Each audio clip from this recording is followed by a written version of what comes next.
When you think of King Arthur and the Knights of the Round Table, one name stands out alongside the king himself: Lady Guinevere. She is one of the most fascinating, tragic, and complex figures in Arthurian legend. A queen caught between love, loyalty, and destiny. But who was she really? Where does her story come from? And why does her name still resonate after more than 1,000 years of retellings?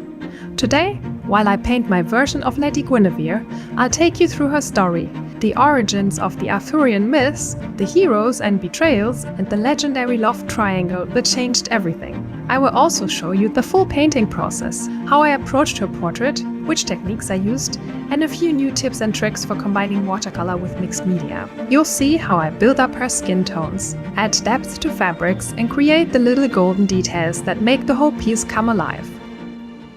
I started by printing my sketch directly onto my watercolor paper. But a little disclaimer here, I actually don't like this approach anymore. I made the sketch with a Photoshop filter, but for my newest paintings I either drew it per hand or used another method entirely. Now, I'm focusing on laying down the base layers first. I'm working fairly large this time, just to give myself enough space, especially in the face and the sword. Those areas are so important for the atmosphere of the piece, and if they would be too small, I wouldn't be able to get all the details in. Oh, and before we get started, a quick note.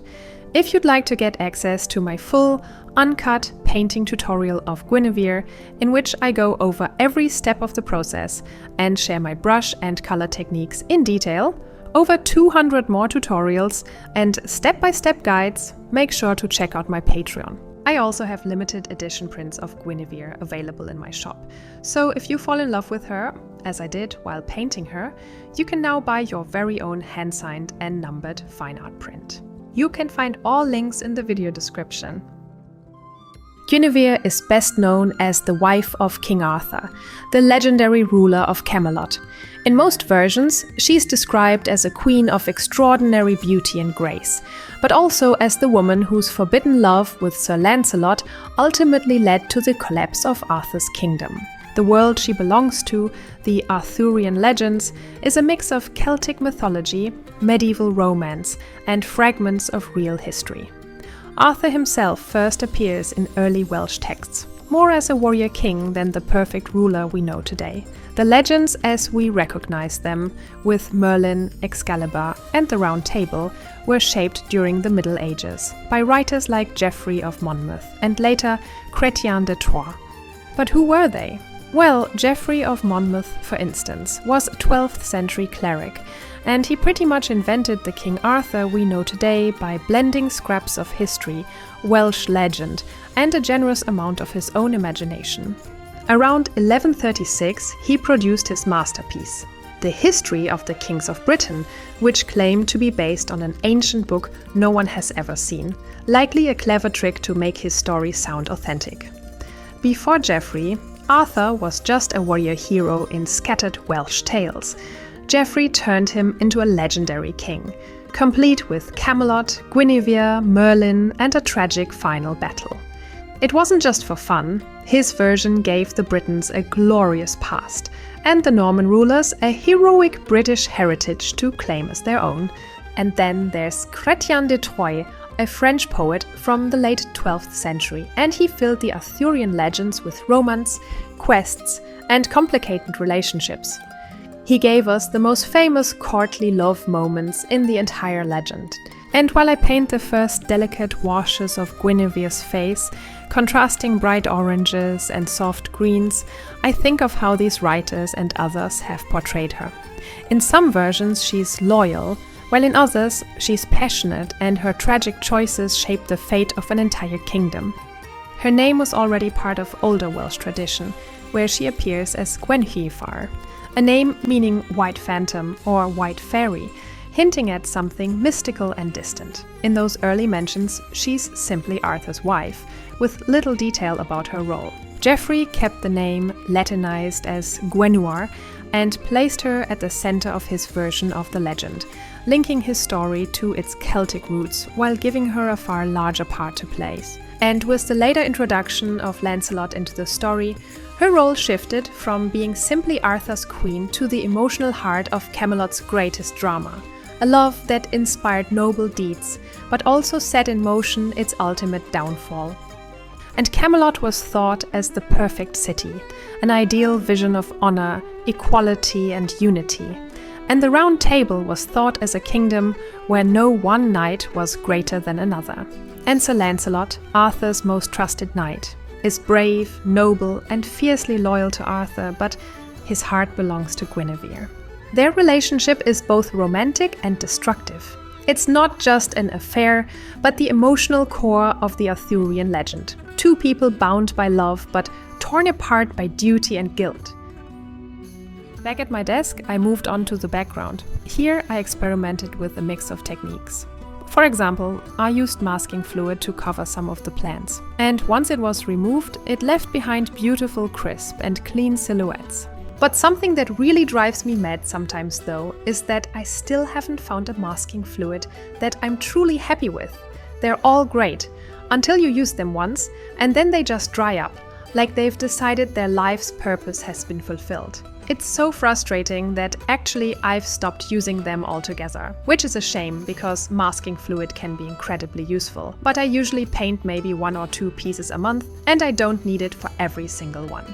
So when it dries up in between projects, it feels like such a waste, like sitting there in the jar, only to turn into a tiny, expensive fossil. I masked the sword with tape so I could paint right over it without worrying about losing its shape. Then I layered in different textures using chalk, oil pastels, and colored pencils. All of these materials combined created this beautiful background texture, which contrasts beautifully against the smoothness of the figure, and also makes it look less like just a watercolor painting and more like a fairy book illustration, or even an oil painting.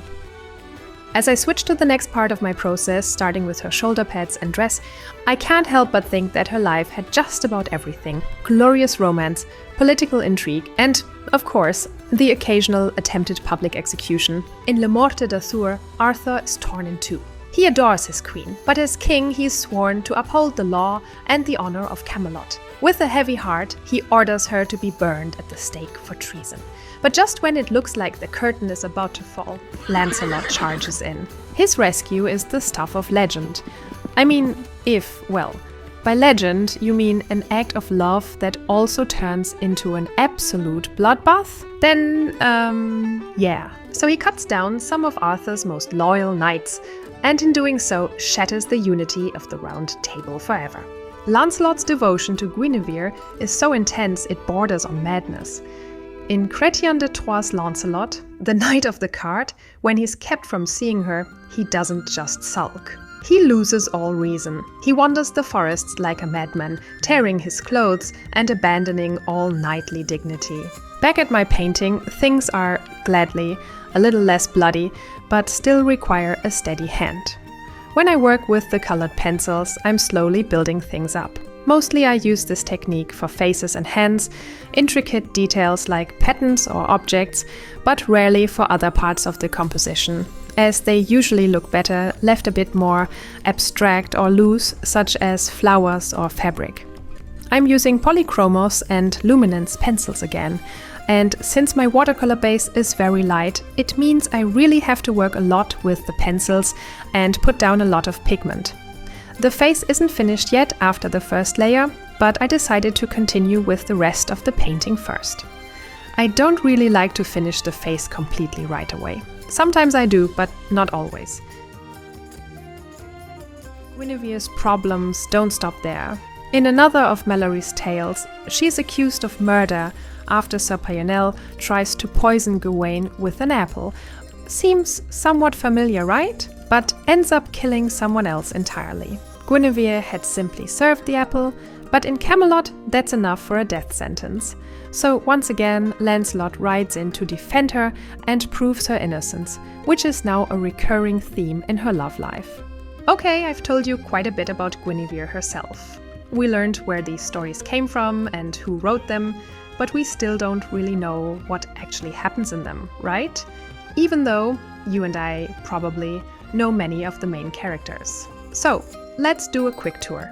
Arthur's story begins long before he knows he's destined to be king. In most versions, he's the illegitimate son of Uther Pendragon, hidden for safety and raised without knowing his bloodline. In later retellings, like Robert de Boron, we get the famous scene where Arthur pulls a sword from a stone to prove his right to rule. In other accounts, Excalibur is a different blade, given to Arthur by the Lady of the Lake, often after the first sword breaks. Its scabbard is said to prevent him from bleeding. So whether the stone sword is Excalibur or its predecessor depends on the author, but the act of drawing the sword marks him as the chosen king. With Merlin as his advisor, Arthur builds Camelot and the Round Table, gathering the greatest knights of the age. A starting point from which the Arthurian legends branch into countless adventures written by many hands over the centuries. For example, there's the epic quest for the Holy Grail, led in different versions by knights like Galahad, Percival, and Bors, each vying to prove themselves the purest and most worthy. There is also the sorceress, Morgan Le Fay, who occasionally schemes against Arthur, sometimes trying to steal his magical sword or orchestrate his downfall. And then there's the betrayal of Mordred, often portrayed as Arthur's nephew or illegitimate son, which sparks a civil war and ends in the Battle of Camlan. Arthur mortally wounds Mordred, but is himself gravely injured. Rather than dying on the battlefield, he is carried to Avalon, a mysterious otherworldly island from Celtic tradition, ruled in some tales by magical women like Morgan Le Fay, in the hope that he might be healed, and perhaps one day return. And here's where it gets really cool. The Battle of Camlan might not be pure fiction. It actually shows up in a 10th century Welsh chronicle called the Annales Cambriae, which simply notes the Battle of Camlan in which Arthur and Medrawd fell. That Medrawd is almost certainly the older form of Mordred's name, which means this could be a genuine historical echo of the legend's final act.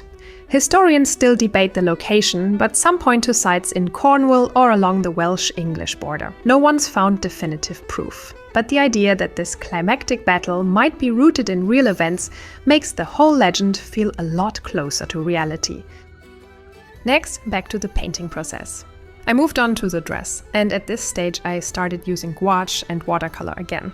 For the ornamented piece of her dress, I used shimmering gold watercolor to paint this beautiful, medieval-inspired pattern. Then it was time for one of the most challenging parts of the whole piece, the sword. This took a lot of precision work, so I actually brought out my ruler. I always do that for swords or any straight, geometric objects. Without it, the smallest wobble can really ruin the look. This is why I love mixed media so much, and it's my favorite to-go approach for objects like this. You get the looseness of watercolor, the opacity of gouache, and the sharp definition of pencil. The key is to take your time, work cleanly and accurately, and constantly compare with your reference image to keep everything in proportion and aligned. In the end, this careful layering really makes the details pop and gives the sword that extra touch of illustrative realism that I strive to achieve, like the great classic illustrators, such as my all-time favorite, Drew Struzan. And next comes one of the most important stages of my painting process, the part you really can't skip. By this point, I've already filled in every element of the piece and matched my reference photo quite closely, but the painting still doesn't look finished. Over the years, I've developed this stage into what I call bringing everything together. It's when I step back, look at the painting as a whole, and search for anything that feels off. Areas that aren't dark enough, where the contrast is too low, or little spots that feel too empty or boring, like some of the flowers. I ask myself, what needs to pop more? What details could add more life? This final pass can take anywhere from 1 to 2 hours. Sometimes it's quick, but often it's not, because I'm moving through the entire painting, making dozens of tiny adjustments. I might deepen shadows, add small highlights, refine edges, or sprinkle in new textures. I use whatever medium the moment calls for. Anything to make sure the whole piece feels balanced, cohesive, but most importantly, not boring. If my painting doesn't give me a little rush, that butterflies in the stomach feeling, then it's simply not ready yet. For me, the worst thing is to end up with a bland painting. It feels like I've wasted my time. Before we wrap up, here's a fun fact that perfectly captures the drama of Arthurian legend. Guinevere and Morgan Le Fay, the sorceress I talked about before, were often portrayed as bitter rivals.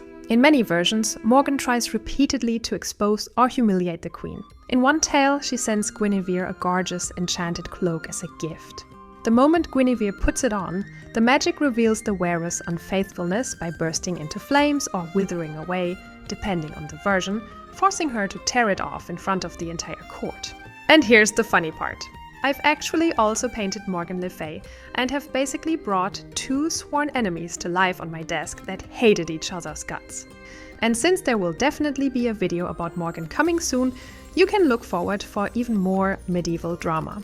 And just so this doesn't end without a little medieval romance, yes, there actually is a spicy scene between Lancelot and Guinevere in the old French texts. In Chrétien de Troyes' Lancelot, Le Chevalier de la Charette, the knight literally bends the iron bars of the queen's chamber window with his bare hands, slips inside, and, well, let's just say the poet spares us the details, but makes it very clear they don't spend the night playing chess. So now, on my easel, I have 2 legendary women who hated each other, Morgan Le Fay and Guinevere, and the man who caused half the drama. Honestly, I think the video almost needs a medieval soap opera warning. If you found the story as cool and fascinating as I did, and you're feeling inspired to paint something in the spirit of the Arthurian legends, check out my Patreon. I already have the full Guinevere painting tutorial there, and even the Morgan Le Fay one. And if you'd like to hang Guinevere on your wall, you can grab the fine art print in my shop. And with that, fair friends, I bid thee farewell. May thy brushes stay true, thy colours ever vivid, and may inspiration find thee as surely as Excalibur found its rightful king. Until the next chapter of our noble quest. Bye bye.